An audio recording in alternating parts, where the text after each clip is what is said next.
1925లో రాష్ట్రీయ స్వయం సేవక్ సంఘ్ మొదలుపెట్టినప్పుడు డాక్టర్ కేశవరావు బలిరామ్ హెగ్డేవర్ గారు స్వతంత్రం కోసం కొట్లేవాడు చాలామంది ఉన్నారు. హిందువుల యొక్క హక్కుల కోసం, హిందూ సమాజం కోసం పనిచేసే వాళ్ళు లేరు. అందుకోసమే నేను ఆర్ఎస్ఎస్ను ప్రారంభిస్తున్నా. 100 సంవత్సరాల లోపల ఈ దేశాన్ని హిందూ దేశంగా ప్రకటించే విధానాన్ని కార్యాచరణ తీసుకొని ముందుకెళ్తామని వారు మొదలుపెట్టినారు. ఆ రోజు ఆ 100 సంవత్సరాలు 2025 ఇప్పుడు పూర్తి కాబోతుంది. వారి తర్వాత బాధ్యతలు తీసుకున్న గోల్వాల్కర్ గారు రాసిన రచనలు మీరు అందరు చదివినారు. బంచ్ ఆఫ్ థాట్స్ కాకపోతే ఇతర విషయాలు. వారు రిజర్వేషన్లను వ్యతిరేకిస్తూ స్పష్టమైన విధానాన్ని మాట్లాడినరు, రాసిండ్రు.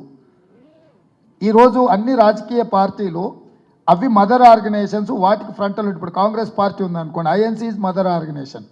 మాకు యూత్ కాంగ్రెస్ కావచ్చు, ఎన్ఎస్యుఐ కావచ్చు, మహిళా కాంగ్రెస్ కావచ్చు, ఐఎన్టీయూసీ కావచ్చు, ఇవన్నీ మా ఫ్రంటల్స్. మిగతా రాజకీయ పార్టీలు కూడా రాజకీయ పార్టీలే మెయిన్ ఆర్గనైజేషన్స్, మిగతా ఇవన్నీ ఫ్రంటల్స్.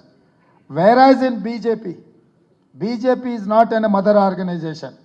BJP is an a frontal organisation of RSS. RSS యొక్క రాజకీయ కార్యాచరణను అమలు చేయడానికి వాళ్ళు బీజేపీని ఏర్పాటు చేసుకున్నారు. హిందూ సమాజం కోసం విశ్వ హిందూ పరిషత్తును పెట్టుకున్నారు. విద్యార్థి సమాజం కోసం అఖిల భారతీయ విద్యార్థి పరిషత్తును పెట్టుకున్నారు. రైతుల కోసం బీకేఎస్ పెట్టుకున్నారు. కార్మికుల కోసం బిఎంఎస్ పెట్టుకున్నారు. అగ్రెసివ్ మిలిటెంట్ యాక్టివిటీ కోసం బజరంగ్ దళ్ను పెట్టుకున్నారు. ఆదివాసీల కోసం వనవాసి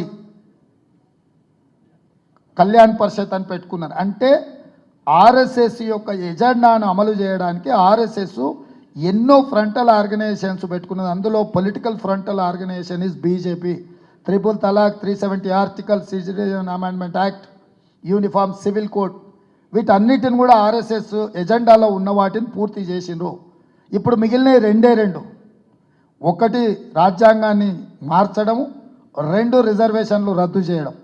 ఈ రెండింటిని అమలు చేయడానికి 2/3 మెజారిటీ కోసం ఇస్ బార్ 400 పార్ అనే స్లోగన్ తీసుకొని 400 సీట్లు వస్తే 2/3 మెజారిటీతోని సభలో పాస్ చేసి మోర్ దాన్ 50% రాష్ట్రాలలో ప్రభుత్వాలు ఆమోదిస్తే ఆ బిల్ పాస్ అవుతుంది.